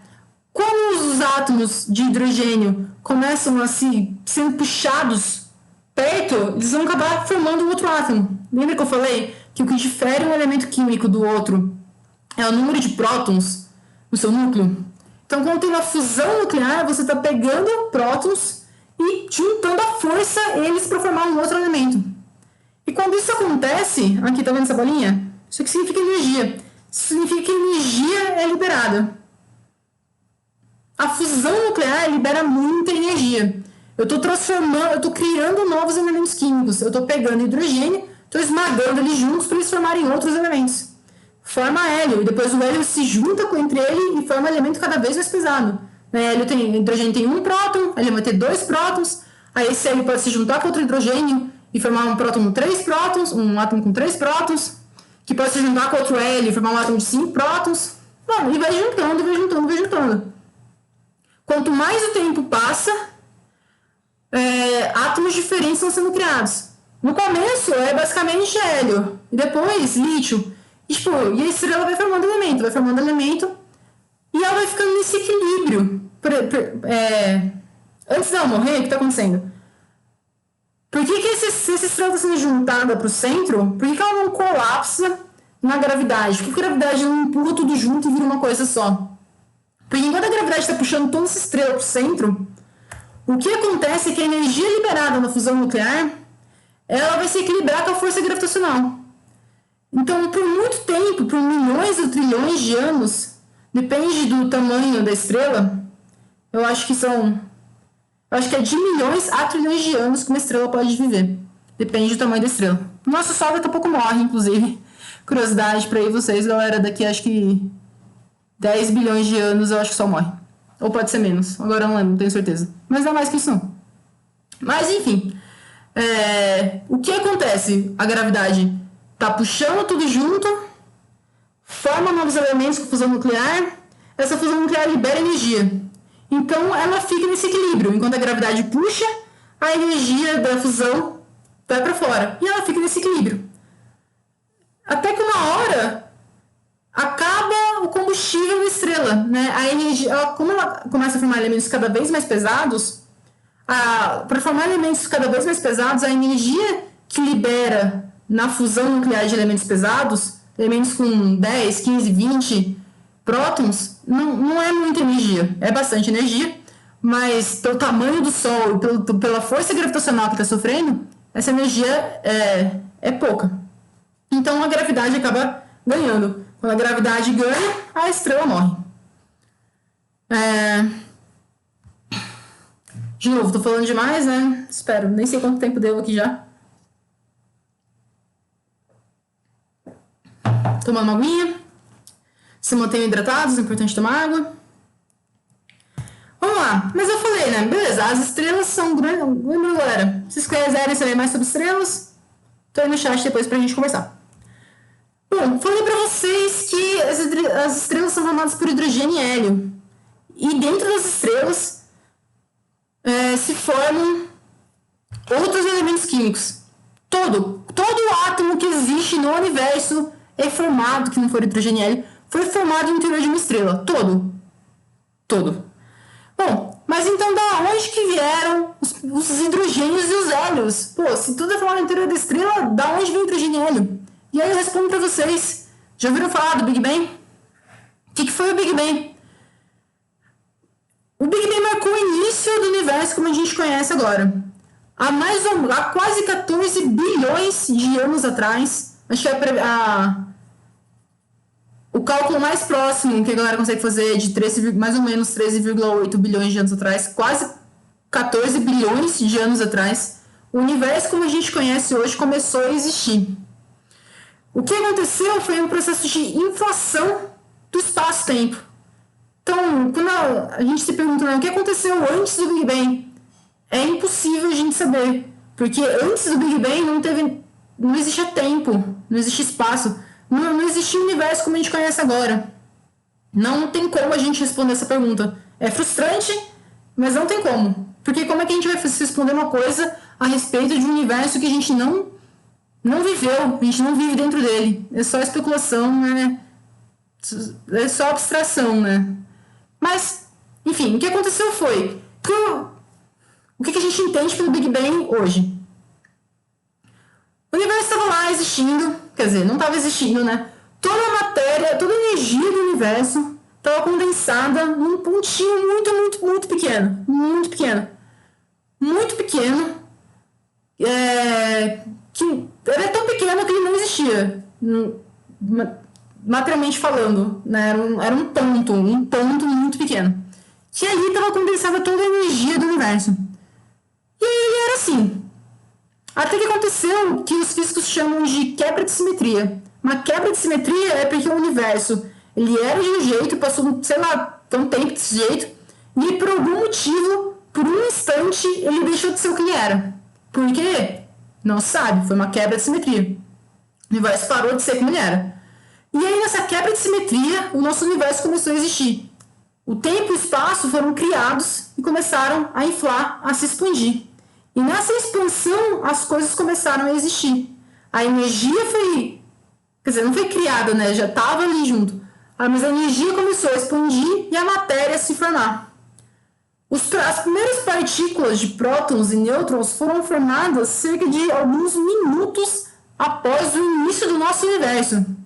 Então, alguns minutos depois. Pô, é pra galera saber isso. Quanta ciência não foi feita, né? Quantos estudos não foram feitos para descobrir isso. Após alguns minutos, as primeiras partículas foram criadas, por alguns minutos de 13,8 bilhões de anos atrás.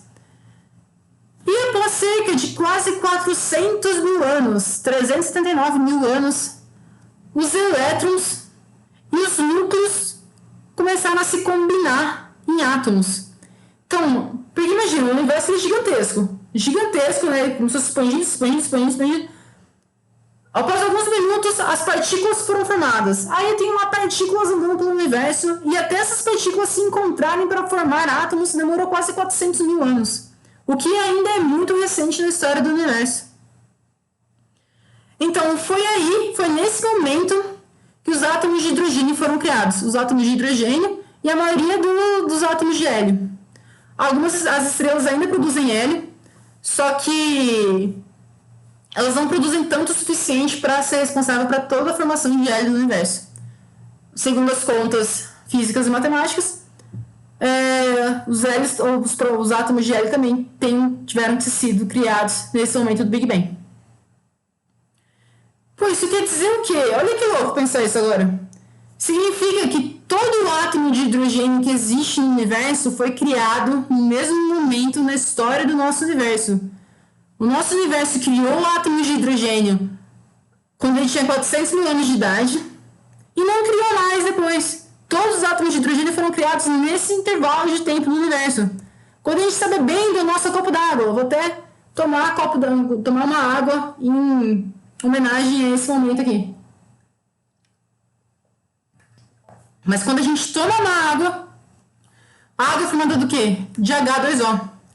H2O, porque... Vou desenhar, né? Agora que eu descobri que eu posso fazer isso. H2O. 2 átomos de hidrogênio e 1 átomo de oxigênio. Todo átomo de hidrogênio que tem no universo foi formado no mesmo instante de tempo. Todo átomo. A gente está bebendo átomos que foram formados no início do universo. Não é muito louco isso? Por isso que a água não tem validade, né? Quando a gente tá lendo ali na garrafinha d'água, válido até 2022, não é a água que vai vencer. Como é que a água vai vencer se a água existe há quase 300 bilhões de anos? Não é ela que vai vencer, é o plástico que vai começar a se deteriorar e estragar a água.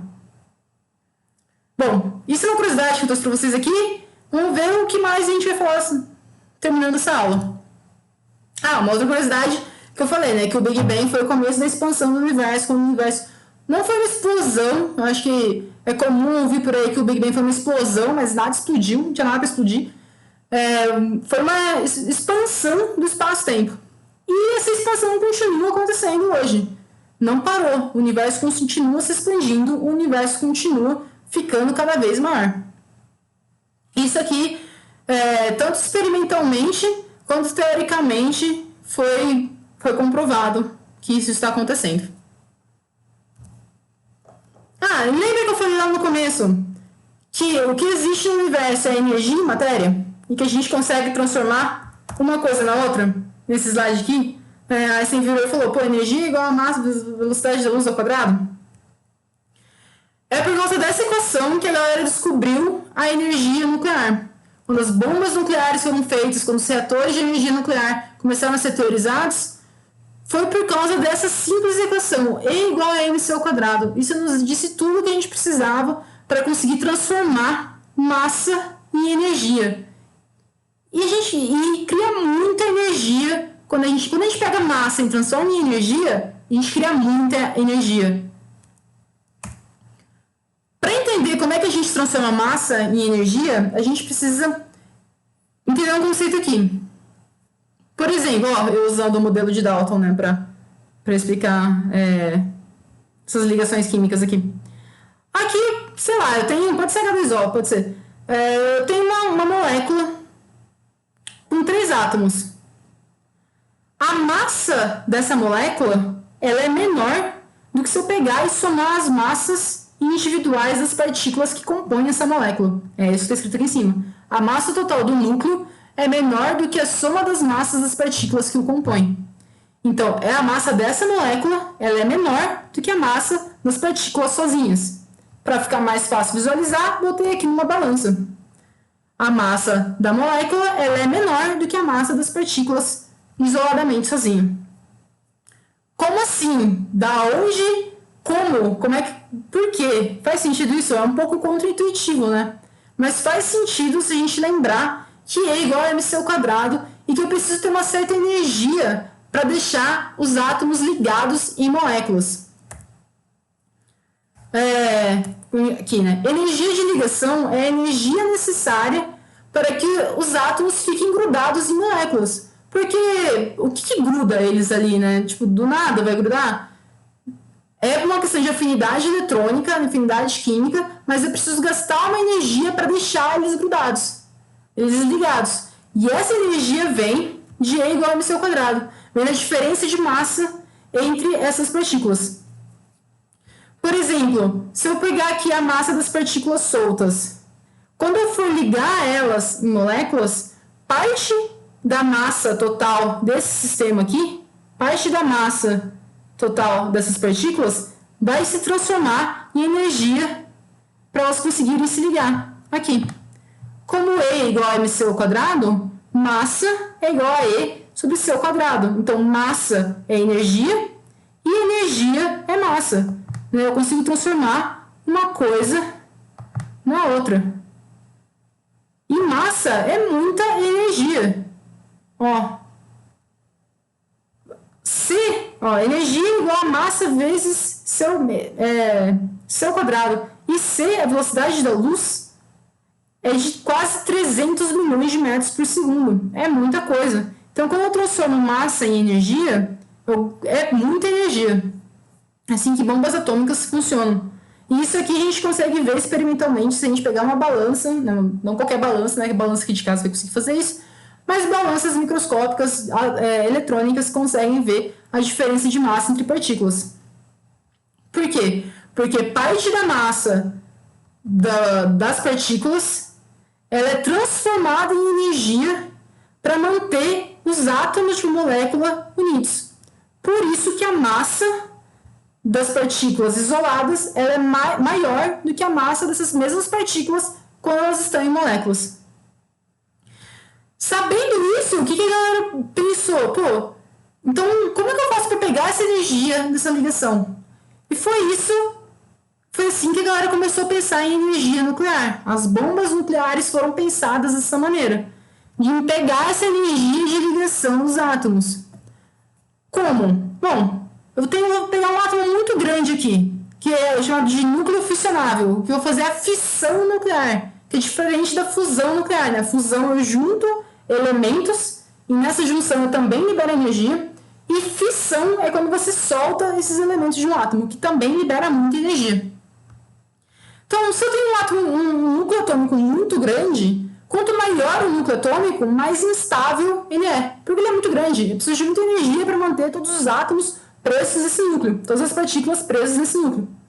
Então, se eu tacar alguma coisa nesse núcleo, por exemplo, um nêutron, ele vai bater nesse núcleo, aqui ó, e vai dividir esse núcleo. E quando ele divide esse núcleo, ele vai soltar essa energia que liga os átomos.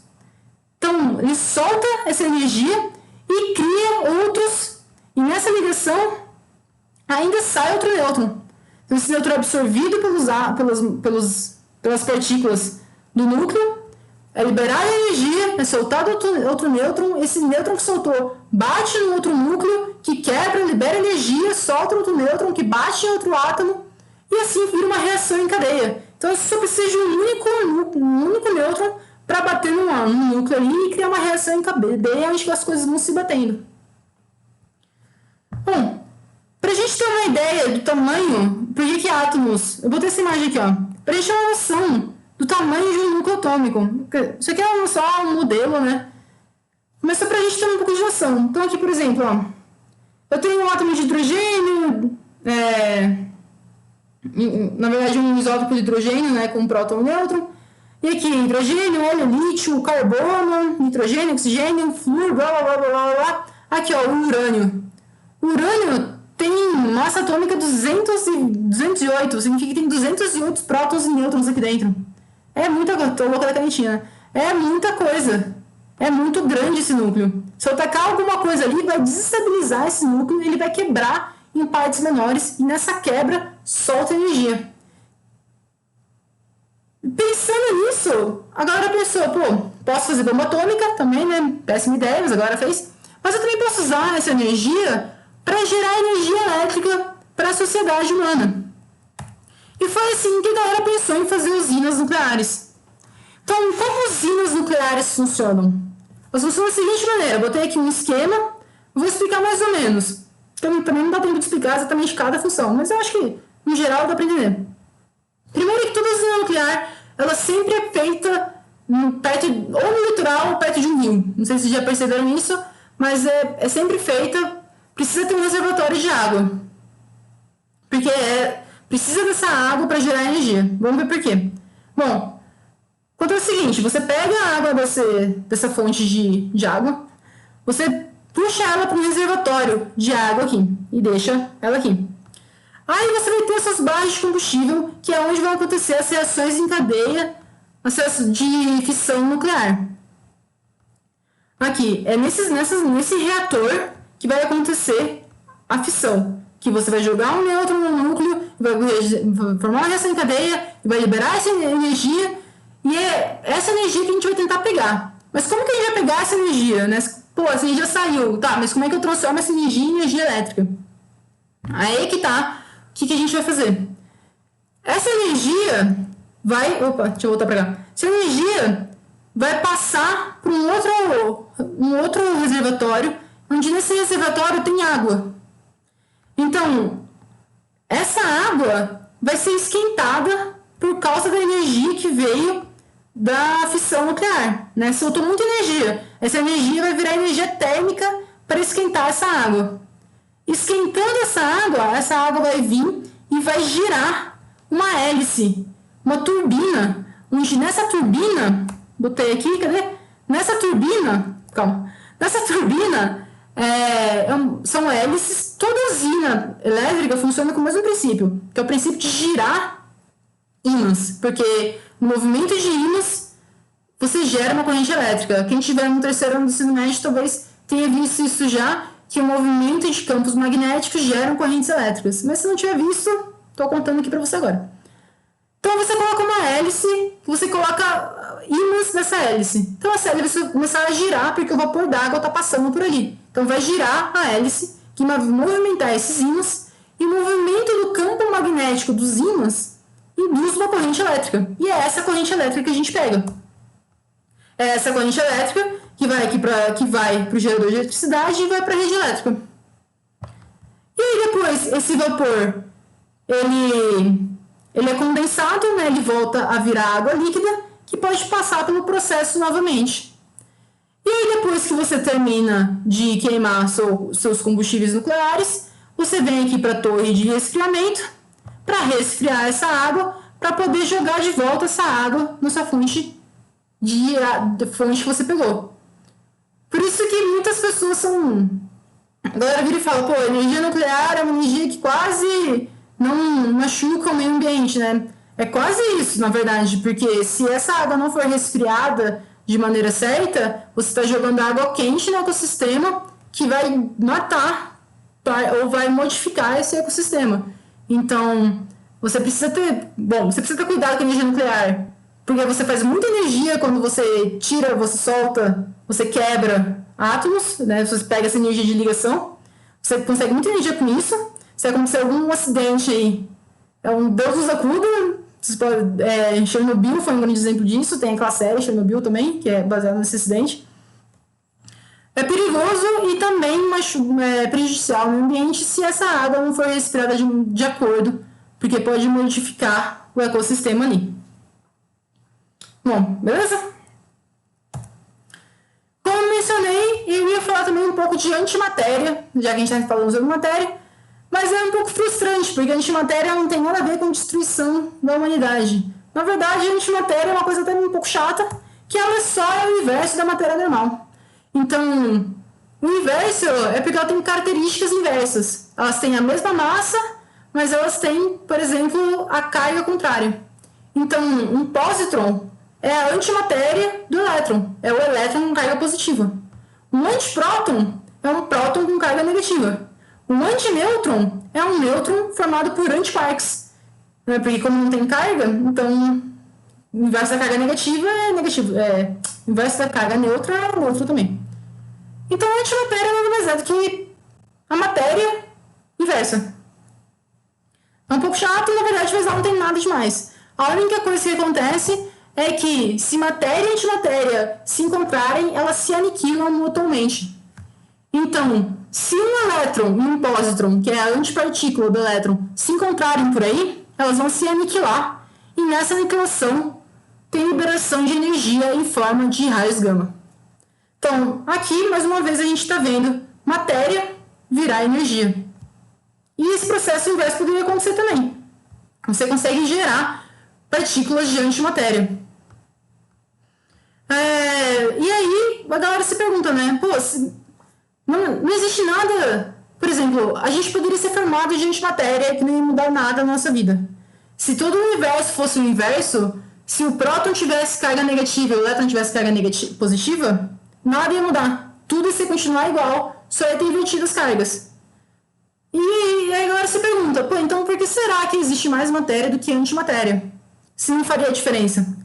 E uma possível hipótese é que quando o Big Bang criou as partículas, ele criou partículas e antipartículas, matéria e antimatéria. Ele criou quase a mesma quantidade das duas, mas ele criou um pouquinho de matéria a mais. Por que ele criou um pouquinho de matéria a mais? A galera não sabe. É um problema aberto ainda da física. Então criou um pouquinho de matéria a mais, e essa diferença foi suficiente para a matéria dominar. Porque se matéria e antimatéria se aniquilam, beleza, elas se aniquilaram aqui, mas ainda sobrou um tanto. E foi esse tanto de matéria resultante dessa diferença que formou as matérias do universo que a gente conhece agora. Então, por isso, a galera especula que talvez em alguma região do universo talvez tenha mais antimatéria do que matéria. É possível. O universo é gigantesco, talvez exista. Não é impossível de acontecer. Bom, e aqui uma outra curiosidade também, para encerrar a aula.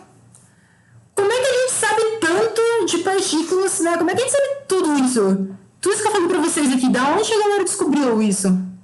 A galera fez experimentos para ver isso em equipamentos como esse da foto. Esse da foto é o Sirius, é o acelerador de partículas, maior acelerador de partículas do Brasil, do Hemisfério Sul, e um dos melhores aceleradores de partículas do mundo inteiro. É um dos aceleradores de partículas mais avançados que existem no mundo e está aqui no Brasil. Está aqui em Campinas, para quem for de Campinas, está aqui em São Paulo, para quem for de São Paulo, e está aqui no Brasil, para quem for do Brasil, que eu acho que é todo mundo que está aqui. Então a gente tem que valorizar a pesquisa científica brasileira. O Brasil produz ciência. Eu acho que também, às vezes, a gente acha que o Brasil não produz ciência, que a gente importa ciência. Não, o que falta aqui é investimento, porque o Brasil tem, sim, capacidade de produzir ciência. O Sirius é prova disso, foi investido quase 2 bilhões de reais, que ele foi parado agora por falta de investimento. Ele está quase pronto. Inclusive, quem está acompanhando as notícias sobre o coronavírus, vão ser estudados os coronavírus do Sirius. Mas tudo isso para falar que o Sirius é um acelerador de partículas. O que é um acelerador de partículas? Ele acelera partículas. Para descobrir quais são as propriedades da partícula, a galera faz um grande acelerador para fazer essas partículas girarem em alta velocidade e colidir umas com as outras. E é nessa colisão que eles veem o que acontece quando matéria colide com matéria. Porque lembra, matéria se transforma em energia, energia se transforma em matéria. Então eu vou pegar um monte de matéria e vou bater uma com a outra, para ver o que vai acontecer aí, que energia que vai sair, que matéria que vai ser formada. E primeiro, muitas das partículas que a gente conhece hoje, muitas antipartículas que a gente conhece hoje, elas foram primeiro teorizadas. A galera viu que matematicamente elas deveriam existir. Aqui eu botei, chama diagramas de Feynman. Quem tiver curiosidade quiser pesquisar depois o que significa isso. Mas é muito utilizado no estudo de física de partículas. Que é para mostrar, cada fechinho daqui significa uma interação entre partículas. Então, isso aqui são símbolos, né, para representar um pensamento. Então, a galera primeiro teorizou que deveriam existir certas partículas quando matérias colidem com uma outra matéria, baseado no quê? As leis de conservação da física. Lei de conservação de energia, de momento é massa vezes velocidade, e de carga elétrica. Então, essas três coisas se conservam. A energia se conserva, mesmo que ela vire massa é um tipo de energia. Então, não precisa ser conservada a quantidade total. Então, energia, momento e carga elétrica. Então, a galera teorizou que várias partículas deveriam existir matematicamente. Elas precisavam existir matematicamente para as contas fazerem sentido. E depois que elas foram teorizadas, que muitas delas começaram a ser descobertas em aceleradores de partículas. Dessa maneira aqui. Mas vocês podem me perguntar, nossa, como é que essas coisas dão alguma informação sobre partículas? E aí eu conto para vocês também que tem a ver com um pouco, de novo, quem está no terceiro ano do ensino médio pode ter visto isso já, que é que uma força magnética altera o percurso de uma carga elétrica. Mas já sobre isso aqui. Isso aqui são os rastros de movimento de uma partícula. Você joga um monte de partícula, aí elas começam a se colidir. Quando elas colidem, elas se movimentam. As partículas, elas colidem, elas podem se aniquilar, ou elas podem criar outras partículas, ou elas podem, sei lá, depende, né? Depende da matéria que você está batendo uma com a outra, o que vai acontecer. E aí elas colidem, e nessa colisão, você pode criar outras partículas que têm carga elétrica. Lembra que eu falei do acelerador de partículas, que ele acelera partículas? Como é que o acelerador de partículas acelera partículas? Um acelerador de partículas é um grande ímã. Então você coloca um campo... Ímãs geram campos magnéticos. Você coloca um grande campo magnético, aí você taca partículas ali. Então você vai ter um campo magnético interagindo com as partículas. E quando uma partícula tem uma certa velocidade e interage com um campo magnético, aqui, esse Vzinho é a velocidade da partícula. Aqui são alguns exemplos. E quando ela interage em campo magnético, esse B aqui é campo magnético. E esse Xzinho significa que a direção do vetor campo magnético. Significa que tem um campo magnético que está entrando aqui na página. Então, é transversal, assim. Eu tenho a partícula andando para cá e eu tenho um campo magnético que está indo aqui. Isso gera uma força na partícula. E essa força modifica o movimento da partícula. Então, sabendo as características da partícula, sabendo a trajetória que a partícula fez, sabendo a trajetória que ela fez aqui, sabendo o raio que ela criou, a velocidade que ela andou, eu consigo saber qual era a velocidade da partícula, qual era a carga da partícula, qual era a massa da partícula. Eu faço esse tipo de análise sabendo algumas coisas aqui de física e como é que uma partícula interage com a outra. Isso aqui eu botei mais por curiosidade, porque eu fui me animando enquanto eu estava fazendo a aula, daí eu pensei, não, mas eu preciso falar disso, eu preciso falar disso, mas eu preciso falar disso aqui também.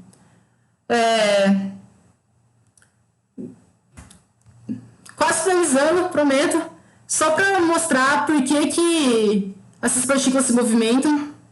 É porque quando você joga uma partícula que tem carga, ela gera uma corrente elétrica, né? Uma corrente elétrica é uma coisa que cai em movimento.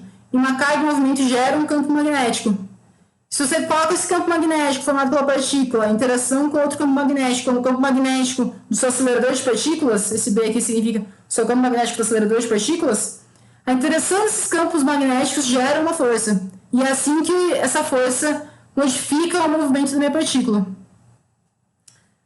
Bom, eu espero que tenha sido claro isso que eu tenha falado, mas se não tiver sido, vocês podem me perguntar de volta. Eu não sei quanto tempo de aula deu já aqui, mas eu acho que está quase na hora de encerrar. Então, vou fazer um resumo do que a gente viu aqui. Que no nosso universo existe matéria e energia e eu consigo transformar uma coisa na outra. Eu consigo transformar matéria em energia e energia em matéria. Elas são a mesma coisa, basicamente, só que em formas diferentes. As menores partículas da matéria, as menores partes da matéria são as partículas que compõem átomos, que formam moléculas, que são essas coisas que a gente consegue tocar e sentir. E a gente estuda os modelos atômicos para entender como os átomos se organizam, porque é a partir do nosso entendimento da natureza que a gente consegue criar tecnologias. Toda tecnologia existente foi porque muita ciência foi investida aí. Então a gente tem que valorizar a ciência, a gente tem que valorizar o pensamento científico, as pesquisas científicas, porque qualquer coisinha que a gente descobre, qualquer descoberta científica, ela não está sozinha. Ela faz parte de uma rede de pensamento muito maior e cada contribuição conta. Então, valorizar o pensamento científico. Para encerrar, eu vou deixar aqui como chama isso? Pensamento positivo, uma forma de... Esqueci como chama essa frase. Frase motivacional. Que quando você estiver sentido para baixo, meio deprê, lembre-se, estrelas morreram para que você conseguisse existir aqui e agora. Então, seja grato pela vida. E é isso. Gente, agradeço muito por terem assistido essa aula aqui comigo. Vou estar disponível no chat para qualquer coisa que vocês quiserem conversar comigo, qualquer curiosidade sobre física, sobre química, sobre matemática. O que eu souber responder, fico feliz de responder.